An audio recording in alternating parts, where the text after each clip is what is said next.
What is up, people? Hope you're all doing well. Welcome back to more Call of Duty news, and I hope you guys all do enjoy. A lot revealed so far in the past day or so alone around the Codcast with Clayster and other CDL playoff changes as well, which we'll break down for all of you guys. I would say most importantly, that being, well, you might have seen it already, the clip of Clayster when referring to the Seattle Surge and talking about Pander and simply saying he should not be playing and Enable should be instead. So they played us tight. I honestly think they've gotten better.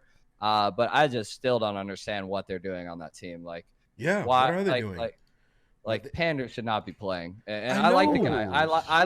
I like Casey, but like the performances he put up this weekend and against us, dude. Like, if they had Enable, they're beating us. Yes, like, on that Gunrunner Dom. But most time players don't say that kind of shit about other people on other teams. Like, he just should not be playing. Wait, no, for real though. On that Gunrunner Dom, like they have Enable, or like just in general, like, dude, Pander's and I'm not even coming player. at him. I think Pander's really good. Okay. I actually do. But like he performs consistently at a level underneath the player they dropped, and that's the point I'm making. Let me play devil's advocate. So they pick Ian back up. Do they ever win a Surge?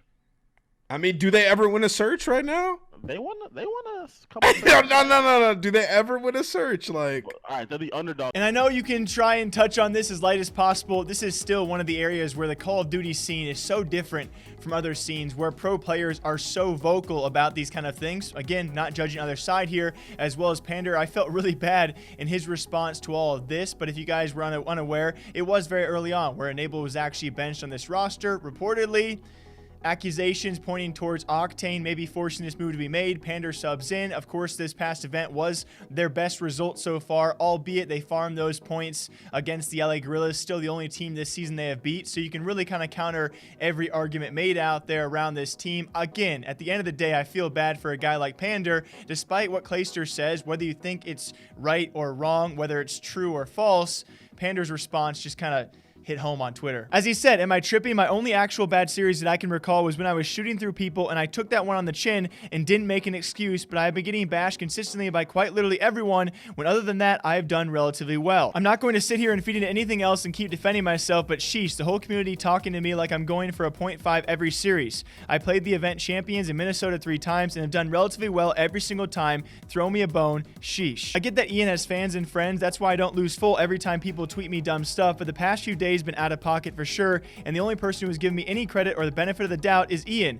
Thanks for coming to my TED Talk. So overall thoughts about this, certainly feel bad for a guy like Pander. Everyone's going to have their opinions on the entire situation. It's actually hard to make an argument because everyone's always going to counter those same arguments. It was very early on to replace a guy like Enable, but it's not like Pander had the choice there and saying, hey, let's leave Ian in, right?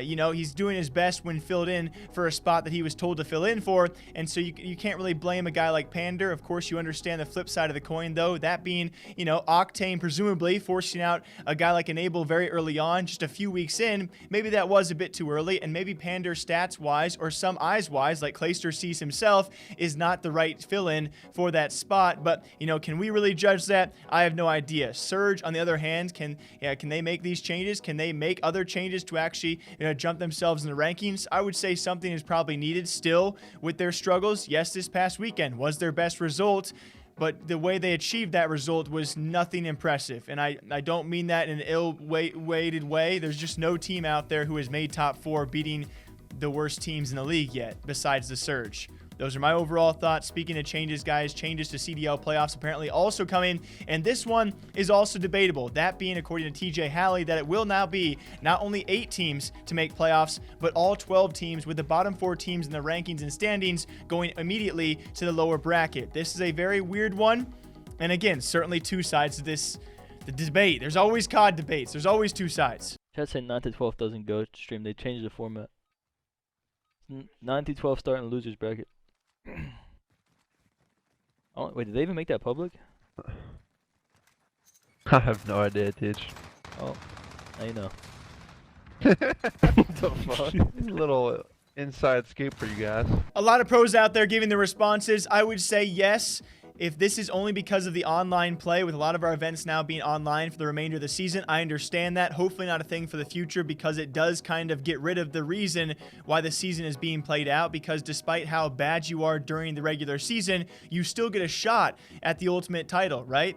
Now, obviously, your shot comes to the lower bracket, so you're still hurt a little bit by this. So I don't mind this at all. I actually enjoy the format, and I do enjoy the fact we get to see every team there. And if a team does pick it up last second, I actually really enjoy that. If a team figures it out, even to the very, very end, they have a chance to win it all.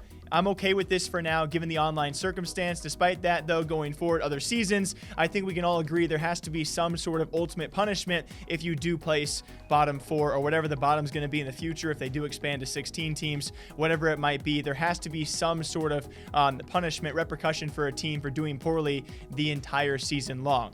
Now, very lastly, we have hints at Optic changes. I think a direct correlator to this will be talked about for several weeks now. Their struggles, yes, they have one decent event, I would say, so far. And of course, this past event definitely re-sparked the rumors of changes out there. Apparently, Chino now be actually back in the roster, at least when it comes to scrims. This time around, it could be Dashy on the AR, and maybe apparently JCap being benched. Not really sure on this. You look at the tweets, of course, following last event as well. It seems that there are certainly ongoing struggles, and obviously as to why with this current Optic roster. So is JCap benched? We do not know. It seems Chino is being used yet again in more of a flex role, and we will see what the future of Optic is. But it seems like this time around, changes are nearly guaranteed when it comes to the actual roster, not just the role swaps we saw previously. As per usual, what do you guys think? Until next time, take care of yourselves. Drink your water, drink your coffee, have a great, safe weekend. Tons of COD storylines coming out next week as well, as we await an unfortunate wait until our next homestand online event. Until then, take care. Ta-ta.